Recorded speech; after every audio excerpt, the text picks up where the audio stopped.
Good, thanks. Awesome. Congratulations on your SFFILM award. Very exciting. Thank you. It is. Your works cover multiple mediums, and they often highlight these seemingly larger than life characters. What draws you to these stories as the ones that you have to tell? You know, I like to, there have been some exceptions, but I like telling stories about heroes who don't wear capes. Heroes with no superpowers, real human heroes. So I think that's what draws me. When the conflict is a conflict of ideas, even though in this film there's also an actual physical conflict of violence. But once we're in the courtroom, it's a conflict of ideas. That's what draws me to it. Yeah. And the path of the trial of Chicago 7 has been a long one, but it feels like this is the time for it to have happened. It's the most relevant now, I think, maybe than in any part of its development. There's no doubt about it. This has been 14 years in the making. I think we've been on a 14-year collision course with events. It was in 2006 that I was asked to go over to Steven Spielberg's house on a Saturday morning. And just to be clear, that's not common. I don't hang out with Steven. But he said he wanted to do a movie about the Chicago 7. And I said, that's a great idea. I'm in. And I left his house and I called my father and asked him who the Chicago 7 were. I was just saying yes to Steven Spielberg the way anybody would.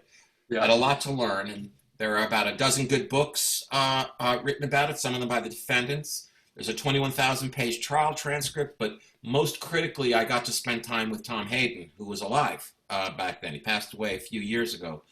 Tom is what gave me the look into, who gave me the look into the friction with Abby. And I knew that would be a story I'd want to tell. So yes, the film, for just a variety of reasons, kept getting kicked down the road, and there were a number of periods where it looked like it just wasn't going to be made at all.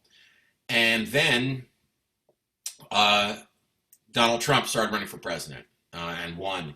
And at his rallies, when there'd be a protester, he'd get nostalgic about the old days when they'd carry that guy out of here on a stretcher and I'd have to punch him right in the mouth. We should beat the crap out of him. I'll pay your legal bills. He was reciting love poetry to police overreaction and violence in 1968. And Stephen decided that the time to do the film was now. And by then I directed my first movie, Molly's Game.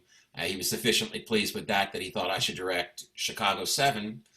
And we thought that the film was plenty relevant when we were making it last winter. We didn't need it or wish for it to get more relevant. But obviously it did when in May, George Floyd was killed and Breonna Taylor and Ahmaud Arbery, and there were protests in the streets and in a number of American cities. Those protests were met by billy clubs and tear gas all over again.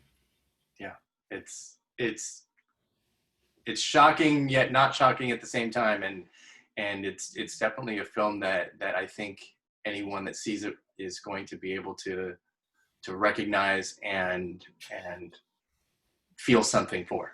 For sure. You know, listen, I never wanted the movie to be about 1968. I wanted it to be about today. I just never knew how much about today it was going to be. Yeah. But from the beginning, I was telling everyone we're not going to lean into the 60s. We're not going to flood the screen. We're going to be true to the period. We're not going to flood the screen with peace signs and tie-dye and a psychedelic aesthetic. And we're not going to hear the usual 60s protest soundtrack, Sympathy for the Devil and Fortunate Son. It's going to be a big orchestral contemporary film score.